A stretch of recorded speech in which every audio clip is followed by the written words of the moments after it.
When a public intellectual says joy is a militant thing, that is not a poetic accident, it is a diagnosis. You do not ask people to be joyful unless you have noticed that joy is missing.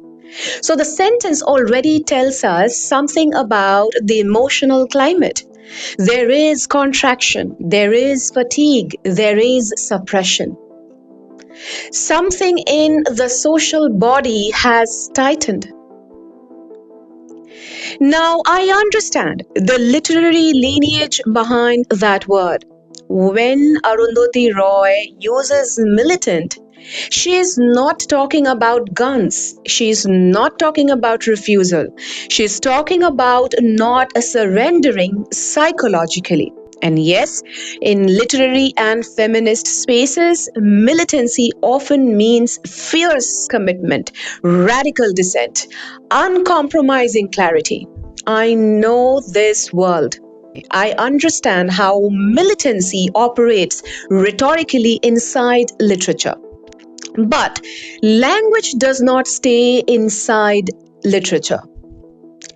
In contemporary India, militancy does not primarily mean fierce commitment. It means insurgency. It means armed groups. It means force. It means crackdown.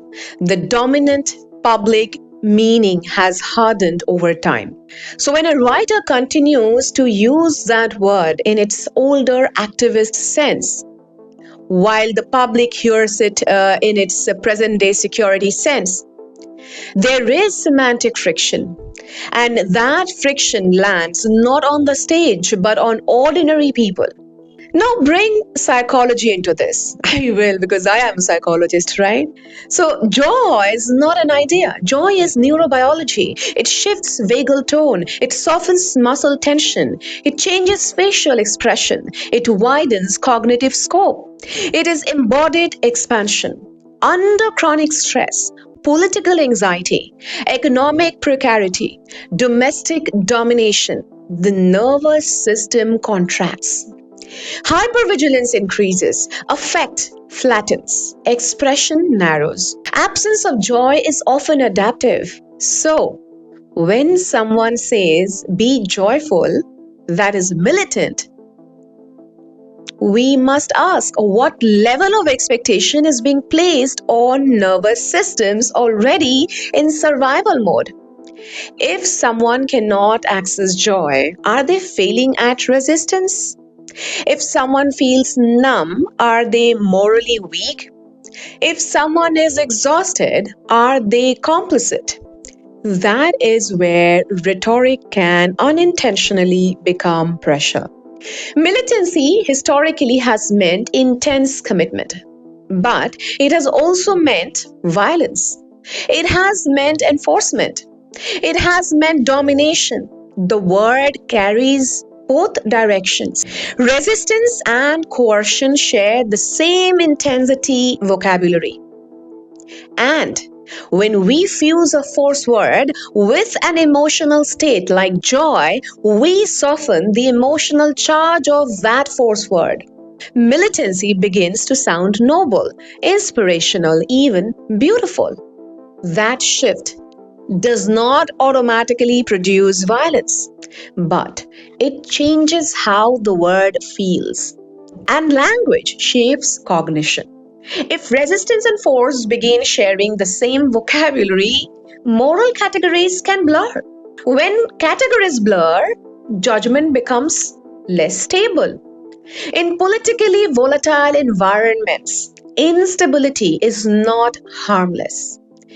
This is not about attacking Roy. Get that right. It is not about being literal or anti literary. It is about responsibility. If you mean joy resists fear, say that. If you mean joy preserves dignity, say that. If you mean joy prevents psychological colonization, say that. But if you use the word militant, you are borrowing a word whose public memory includes violence. You cannot assume everyone will decode it poetically. And you know what? Here is the deeper issue. If joy is absent, the serious question is not how to brand joy as militant. The serious question is what is suppressing joy? Is it policy?